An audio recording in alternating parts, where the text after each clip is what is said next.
Back in 2017, I was living in Tampa Bay, specifically in St. Pete, Florida. I've always been the type of person who stays home. Going out just never appealed to me, and I was perfectly happy with that. But a coworker of mine, who I'll call Kayla, was about 10 years younger than me and had endless energy. She kept pushing me to come out with her and another girl from work named Brianna. They asked me week after week. Finally, after a solid month of being worn down, I gave in. I told them I'd join them the following weekend. When the night arrived, Kayla came straight to my apartment instead of meeting me there. She said she wanted to leave her car at mine so I could drive us both to pick up Brianna. That immediately stressed me out. I'd lived in St. Pete for 4 years, but I barely ventured more than 4 or 5 miles from home. The farthest I ever drove was to the nearest big box store. Beyond that, I was completely lost without GPS. We picked up Brianna, and the three of us headed toward a busy club downtown. We found a spot, ordered some drinks, and started to relax. Or so I thought. Not even 20 minutes in, Kayla said, "Hold on, I see someone I know. Come with me, Bree." And just like that, they were gone. I sat there alone, annoyed. They'd spent weeks convincing me to come out, and now I was left by myself at a loud, crowded bar. But I waited. A few minutes later, they came back smiling. "My friend bought us all around," Kayla said cheerfully, handing me a drink. She was my coworker. I trusted her. So I took the glass. Her friend ended up buying 2 rounds for each of us. But after the third drink, which I hadn't even fully finished, something shifted. The room didn't spin. It was nothing like regular intoxication. Instead, a wave of thick, dark dread settled over me. My thoughts became slow and tangled. My body felt disconnected from my brain. I grabbed Kayla's arm and told her firmly, "We need to leave. Right now." And that's where things got terrifying. Because the night was only just beginning. Stay with me for part 2. The next few hours after leaving that club exist only in fragments. I don't remember walking out. I don't remember the drive. The first clear memory I have is sitting behind the wheel of my car, parked outside Brianna's apartment complex. I was in the driver's seat, which horrified me. I had been driving in that state. Kayla and Brianna were talking somewhere nearby, and whatever they said, some phrase I still can't fully recall, triggered something primal in me. I didn't understand the words. But my gut screamed that I was in danger. I slammed the car into drive and took off. Whatever had been slipped into my drink was strong. I wasn't a lightweight. Those drinks were club pours, usually watered down. And yet I was completely incapacitated. I drove through the streets of St. Pete in a fog, trying to figure out which direction was home.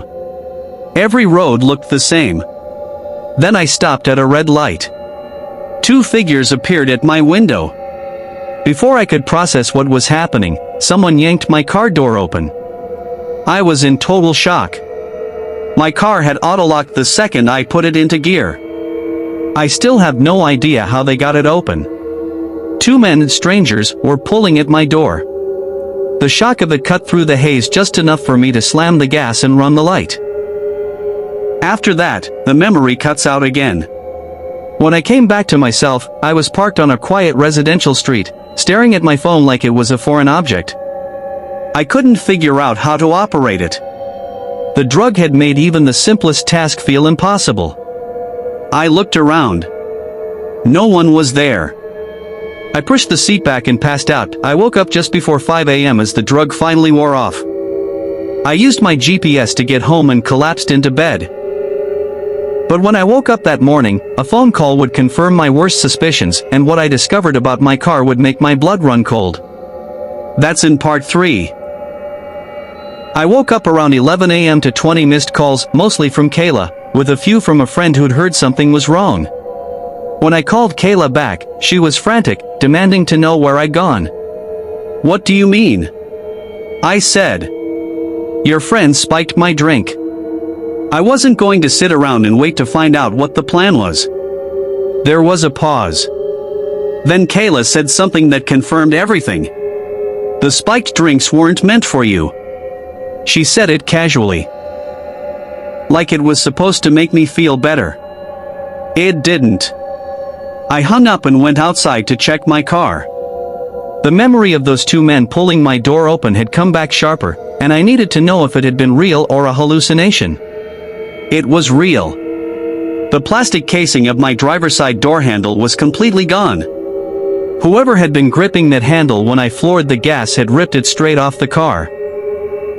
I stood in the parking lot staring at the damage, trying to process the full weight of what had almost happened. Someone had drugged me. Someone had sent men to intercept me while I was impaired, alone, and driving. And my coworker had been involved. I never spoke to Kayla again. The one thing that kept me safe that night was the same thing that saved me before I even knew I was in danger: instinct. The moment my body told me something was wrong, I listened. Even through the fog of whatever was in that drink, something in me knew to run. Always trust that voice. Now, our second story takes us somewhere very different: a coastal town, a group of scouts, and a figure in the darkness who had no business being there. I grew up in a small coastal town, the kind of place that buzzes with tourists in summer and goes quiet once school starts back up. The main draw was the beach, and at one end of it stretched a long line of sand dunes. During the day, families walked them, kids played in them, dogs ran through them. They were considered safe. Easy to navigate. You couldn't walk more than a kilometer in any direction without ending up back on the beach or on the path to the car park. But at night, in autumn, they were a different world entirely. I was part of the local youth group, the older teens, aged 16 to 18. A few weeks after school started, we had our first Thursday night meeting of the season. Tradition was to head down to the dunes and help the younger kids with an initiation hike. The younger group went ahead while a few of us stayed behind to work on some training exercises. By the time we finished, we still had time to walk down and meet the others. 4 of us set off through the dunes, nearly pitch black, no flashlights, stumbling over hills and scraping our legs on the sharp grass. The moon gave just enough light to make out shapes in the distance. We stopped to rest on a ridge, caught our breath, and waved to 2 others from our group stationed further back. They waved back. Then one of the guys, I'll call him Thomas, suddenly hushed everyone. He looked uneasy. He said he'd heard something rustling in the bushes nearby. We told him it was probably the wind. It was a completely still night. We kept going, reached the younger group at the top of the biggest dune, said hello, and started heading back. That's when we reached the 2 who had been waiting on the ridge: a tall, quiet girl I'll call Nora, and a large, sharp guy I'll call Connor. Connor looked like he'd seen something. Nora was visibly shaking.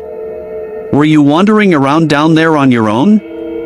Connor asked me, pointing to a clearing below. "No," I said. "I've been with the others the whole time." He stared at me for a moment, then said, "Nora and I watched a man in a black hoodie circling that clearing. No torch. Moving deliberately. We thought it was you at first, until we realized it couldn't be." He paused. "And when you stepped off that ridge earlier?" He stepped onto it right after he was looking in the direction you'd gone. The cold that ran through me in that moment wasn't from the night air. Thomas had heard him in the bushes. The man had been tracking us through the dunes in complete darkness, without a light, alone. We moved fast. All 6 of us stayed close, warned the group leaders, and started making our way back toward the car park. We were almost out of the dunes when one of the younger kids screamed. We spun around. There he was, standing on a ridge just off the path, completely still, watching us. One of the other guys said he could see something in the man's hand. We didn't wait to find out what it was. What happened in the final moments of that terrifying walkout and the chilling third story about a woman followed home from work is coming up in the final part. Don't go anywhere. The older teens grabbed the younger kids and we ran. Everyone made it back to the car park. Parents were called, leaders accounted for everyone, and the group scattered into cars. The man in the dunes never came out of the shadows, at least not where any of us could see him. I've never gone back to those dunes at night. I never plan to. Our final story is different in setting but identical in dread. This one comes from a woman who was 22 years old, working as a bartender at a small dive bar a few blocks from her apartment. It was a neighborhood spot, nothing fancy. A place where locals came for late-night drinks and to watch whatever game was on. She knew the regulars. Most of them were fine. One of them wasn't. She noticed him early on. His name was revealed by his credit card. She'll call him Marcus. Late 30s, thinning hair, always wearing the same worn jacket regardless of the weather. He always sat alone at the bar. Never watched the game. Never talked to anyone but her. He asked personal questions. She kept her answers short and professional, never encouraging him. But he kept coming back. One Friday night around 10, he came in and nursed a single beer for almost an hour, mostly watching her while she worked. Every time she walked past, he tried to start a conversation. Finally, near the bottom of his drink, he asked if she'd want to hang out outside of work sometime. She told him politely but clearly, she kept her work and personal life separate. His expression shifted the second the words left her mouth. He forced a smile, dropped some cash on the bar. No tip, for the first time ever, and walked out. She felt relieved. She also felt uneasy. Her shift ended at midnight. She counted her tips, grabbed her hoodie, and stepped out into the quiet street for the 7-minute walk home she'd done dozens of times before. A block later, someone said her name. She turned. Marcus was standing by a lamppost in the middle of the dark street. He hadn't walked past her. He'd been waiting. He apologized for leaving abruptly, said he gets nervous. She told him it was fine and that she needed to get home. He asked, one more time, for her social media. She told him she didn't use it. He smiled in a way that made her stomach drop and said, "That's strange, I've seen you on Instagram at the bar." She told him to leave her alone and turned to walk away. A few seconds later, she heard footsteps behind her. She glanced back. He was following her half a block back. She sped up. He sped up. She slowed. He slowed. Perfectly mirroring her pace. When she reached her building, she crossed the street instead of going in. She didn't want him to see the entrance code. She stopped and turned to face him. He stopped too. Standing in the shadow of a tree. She told him she was calling for help and that her partner was inside. He said nothing. She turned, punched in the code, and pulled the door open. That's when she heard him running. She threw herself through the door, let it slam, and sprinted up the stairs to the second floor. She heard the front door crash open below. Footsteps on the stairs. Fast and heavy. She got her key in the lock on the third try and shoved herself inside just as he reached the hallway. He slammed into her door with his full body. The whole wall shook. Then again. Then she heard her neighbor's door open, and a man's voice shouting in the hall. The banging stopped. Footsteps retreated down the stairs. Her neighbor stayed with her while she called the police.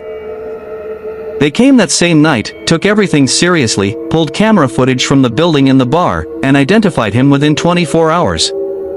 He was charged with stalking and unlawful entry. She filed for a restraining order the next day. It was approved. She kept her job at the bar for a while after that, but she never walked home alone again. Sometimes the most dangerous person in the room is the one who's been there every week, smiling and waiting. Trust your instincts. Trust your discomfort. And if something feels wrong, it probably is. If these stories resonated with you, stay safe out there, and make sure to come back for more true stories that will keep you up at night.